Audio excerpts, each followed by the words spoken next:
Hey everybody, and Tony here with a review of Richard Strauss's Ariadne auf Naxos, which was shown at the Staatsoper im Schiller Theater, and this marks its second performance since it had its premiere 8 days ago. The conductor was Ingo Metzmacher. The production was done by the controversial yet somehow important opera director Hans Neuenfels.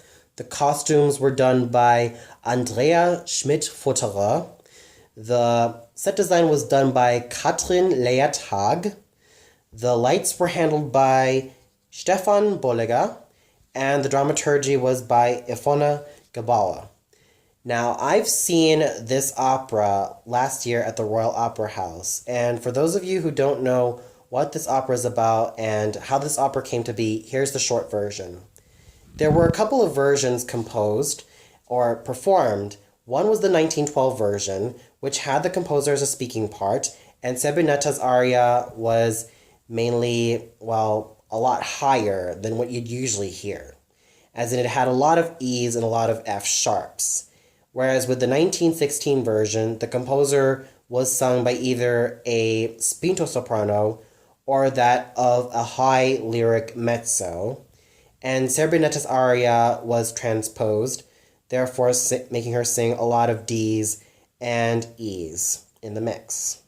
Not to mention, just like a lot of Richard Strauss's more lyrical operas, this opera, just like Der Rosenkavalier, Arabella, Schweigsame Frau, Capriccio, and Intermezzo, combines comedy, drama, romance, and just simply put, the most gorgeous music that you'll ever hear.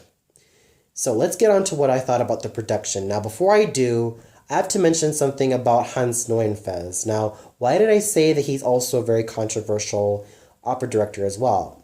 And I'm sure that a lot of people also agree as well because, first of all, let's just say that his productions tend to be a few categories. Weird, almost out of context, and simply put, full of what the hell, and a lot of moments that can leave you off guard.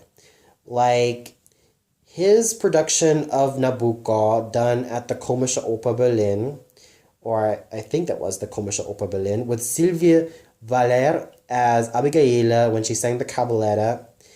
Yeah, that had dancing bees. That's very weird, yet somehow almost out of context. And then what about the controversy that was surrounded in his production of Mozart's Idomeneo? A lot of buzz has went on about it for many years. And not to mention the Rigoletto with Gilda on a glass cage was actually very weird and almost almost out of context. So Hans Neuenfels is a director you can either love or hate because of his weird yet somehow interesting productions, and at times he can either piss you off or just make you seem kind of invested or just make you feel kind of indifferent. So he's an acquired taste. His productions are, simply put, an acquired taste. Now, how did this production of Ariadne fare compared to a lot of the other productions that he's well known for? You know, the weird and very sex-laden ones that he's usually well known for. I would have to say it's relatively tame, but there were moments in which there were the usual what the hell, and there was an especially disquieting ending in his version of the opera. And let's start out with the moments in which I thought was what the hell for me. There were moments like the four male comedians, Scaramuccio, Brighella, Harlequin, and Truffaldino, when they come out before the end of the prologue, they're wearing these, penis-like underwear, and I'm just wondering, okay, what the hell was that? It was almost out of context, and I know that they were just there to piss off the composer even further, but other than that, it just almost felt out of context for me. And then there was the question of placing Bacchus in a cage and putting him in a mask and an armor, which I kind of wondered why that had to be there, other than just for like fan service. I don't know. It almost left me scratching my head. And another moment was okay, the composer bringing in like a couple of, well, young men in ram costumes and another set of men in priest costumes, as if to symbolize Ariadne's verge of life and death, almost hanging on the balance. And it was weird and, well, almost unexpected, but, well, it's pretty much kind of interesting when I get down to it. Not to mention the design, it was all white. It almost made me blind. But yeah, very minimalistic, but at times also quite interesting as well. The main opera has a lot of broken pillars, and even before the end of the prologue, we see the prima donna standing, and we see a lot of pillars falling down as if to signalize that this begins the opera. And we don't really see Ariadne in a cave in this production, but we see her in almost like a rundown mansion with all the pillars being scattered left and right, and Ariadne lying on this couch as if to really say that, oh, her life is over and all that stuff. And, well, the production, like I said, and its design had its moments of what the hell and what on earth is going on and its dark moments and all that, especially the ending. I mean, Ariadne takes the idol of Hermes' staff, and then stabs herself to death, choosing to end her life rather than move on with Bacchus. What's equally disquieting is that the composer ends up comforting her and just laying beside her. Speaking of which, the composer, even though in typical productions he is just mainly in the prologue, in this production he is also involved in the opera, as if to also keep the plot going and to state that yes, this is his work. This is how he visions it, from beginning to end. And even if Sabinetta and her 4 compatriots are there, this is mainly his story, untainted and without any filler whatsoever. The costumes were actually very interesting. There's a great use of black, white, gray, and even red for Sabinetta. Why Sabinetta was the only colored, why Sabinetta was the only one in a colored dress, specifically red, I'll never know. But I guess it's just to also signalize that, okay, Sabinetta is a very interesting figure, and also is someone who has her own rules, has her own standards, and all that type of stuff.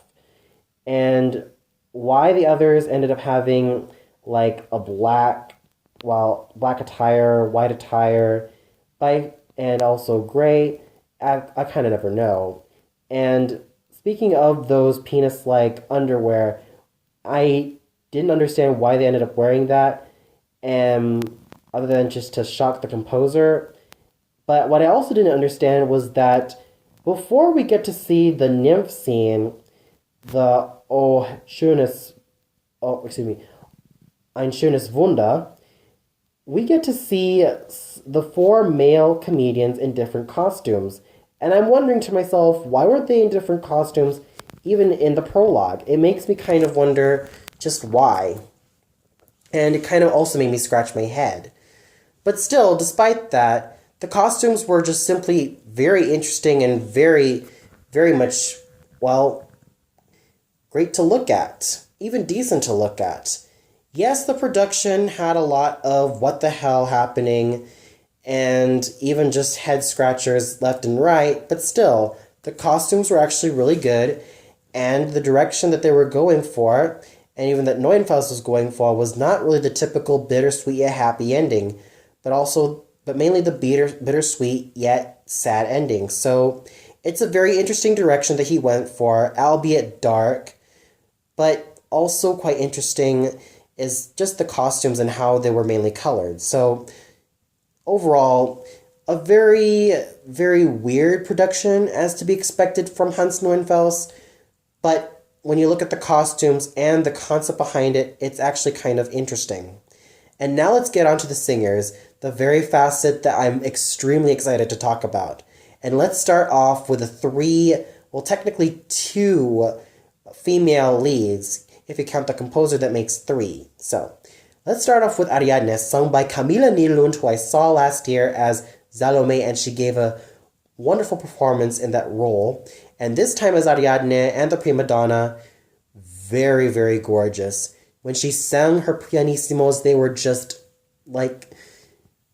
heavenly. Very gorgeous, very well timed, and just a homogeneous sounding voice. As the prima donna, she managed to bring out all the cattiness, but as Ariadne, she managed to bring out all the sadness, all the despair, and the depression that she constantly faces from, day in and day out. She has a very gorgeous tone. She manages to make a great use of her spinto soprano voice and had a great sense of theatricality from beginning to end. The Zebinetta was an American coloratura who's made her name well known throughout Germany and also throughout Europe, Brenda Ray. And I've heard a lot of great things about Brenda Ray, such as, she's done a lot of wonderful roles like Constanze, Olympia, Gilda, Lucia, and many, many others. She's basically well known for a couple of things. Her stage presence, which is extremely alluring, and her very homogeneous and gorgeous voice, and of course her gorgeous figure, and a flair for drama and comedy. And this was very evident when I saw her as Zebinetta. She was extremely lively in this role, managing to really bring out everything that makes Zebinetta a very interesting and very exciting character for any coloratura soprano to sing and act. Her Großmächtige Prinzessin was just wonderfully sung, navigating all of the coloratura effortlessly with such crystalline high notes and a very alluring stage presence that she's extremely well known for.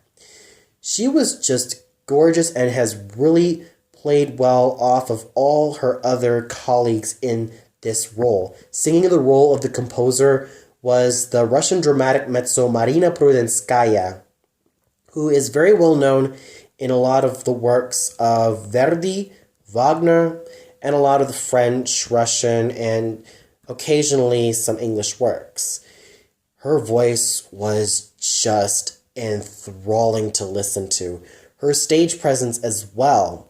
It had such a force to be reckoned with, and it was just heavenly. Every time she opened her mouth, I was in total awe. And even if she didn't sing, she managed to make great use of her composer. And especially in the scenes between Ariadne and the nymphs, as if to suggest that yes, he is the author. This is his story. This is how he writes his characters. And this is how he's going to make the plot move along.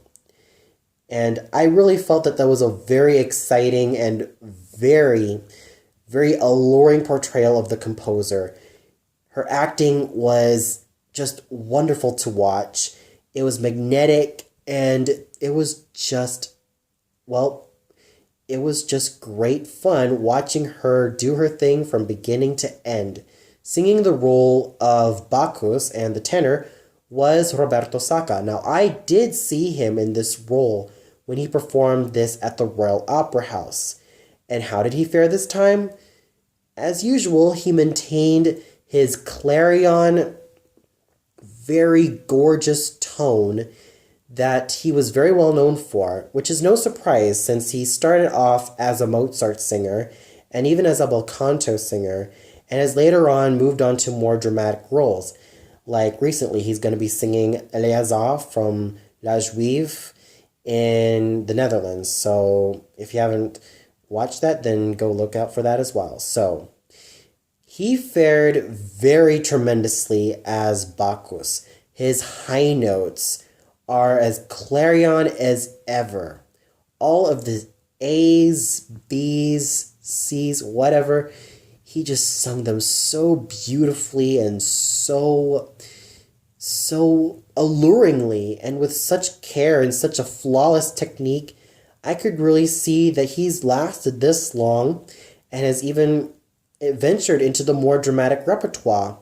So kudos to you, Mr. Saka, for such an alluring portrayal of such an iconic Strauss tenor character. Then we have the four comedians sung by Gyula Orent, Grigory Shkarupa, Stephen Chambers, and Jonathan Winnell. Now, combining Gyula Orent's lyric dramatic baritone voice with that of Grigory Shkarupa's bass baritone voice, Stephen Chambers and Jonathan Winnell's light lyric tenor voices, you get a very wonderful combination of four male singers who really sing well off of each other and really work well off of each other, which is no surprise since I've seen these four in a lot of opera productions at the Staatsoper Schiller Theater and even that of the Konzerthaus and Gendarmenmarkt. And they maintain their techniques very flawlessly, singing with such finesse and such grace, and with such focused and steady tones that were just wonderful to listen to from beginning to end. And then we get to the nymphs, sung by Evelyn Novak, who was the Naiad, Annika Schlicht as the Dryad, and Sonia Grane as Echo. Just heavenly. When one can combine Evelyn Novak's light lyric soprano voice with Annika Schlicht's lyric mezzo voice and with that of Sonia Grane's soubrette light lyric soprano voice, you get one of the best combination of female voices ever. The biggest win for these three singers was in the grand trio Ein schönes Wunder, in which the nymphs are announcing the arrival of Bacchus. They really gave it their all, and they had such a magnificent stage presence. In this production, they're basically portraying the nymphs as Ariadne's nannies and nurses, and Bacchus's persuaders that Ariadne is the one he is waiting for, and she's been waiting for this whole damn time. So they really made use of such wonderful character parts with such flawless sounding voices and flawless techniques. They really made my night even more magical than it is. And they were just dazzling when they sung together. It was just heavenly seeing these three young, lovely female singers really get together and just sing the hell out of their roles very beautifully and very gorgeously. And then we have the minor roles of the lackey, the officer, the dance master, and the wigmaker, sung respectively by Artu Kataya, Maximilian Krumen, Florian Hoffmann, and Patrick Vogel. Very fine voices, and even though they had very small parts, they made a great use of them and just sang their roles very well with such great success. And then we have the role of the major domo, sung or done or played by a woman. Usually done by a man, but this is done by a woman, and this is pretty much a breeches role. This was done by Elisabeth Trisenar. She managed to give the major domo a very alluring presence and a very exciting presence as well. And then we have the puppeteer done by Jarnot, who basically moves the plot along and determines the fate of Ariadne and the other characters of the opera. He really did a great job, even though he didn't sing or speak. So overall, the overall artistry to be expected from all of these singers and actors was just alluring from beginning to end. Everybody did their all, and I was just completely in awe And I was never bored, and the conducting was exciting. There was no corner cutting whatsoever, and the conducting was just fine all around, all thanks to Maestro Ingo Metzmacher. So overall, what an evening for watching Ariadne auf Naxos. Everybody did fabulously, and even though the production was kind of controversial and kind of like had its moments of what the hell, it was still very interesting to see what Hans Neuenfels does on stage with his characters and how he visions them. And more than anything, the great conducting done by Ingo Metzmacher, who really played or paid attention to all the details of the script.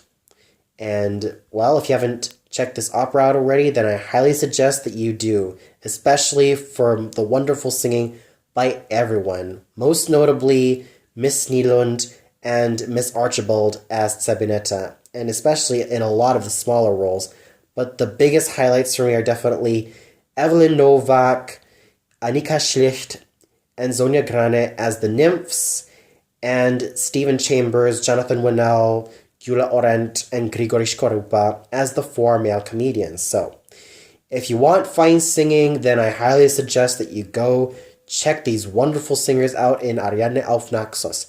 There are only 2 performances left, so I highly suggest that you go check them out. Well, that's all for now. Be sure to tune in this coming Friday with a review of Gounod's Faust, which will be done at the Deutsche Oper Berlin. So until then, good night, everybody.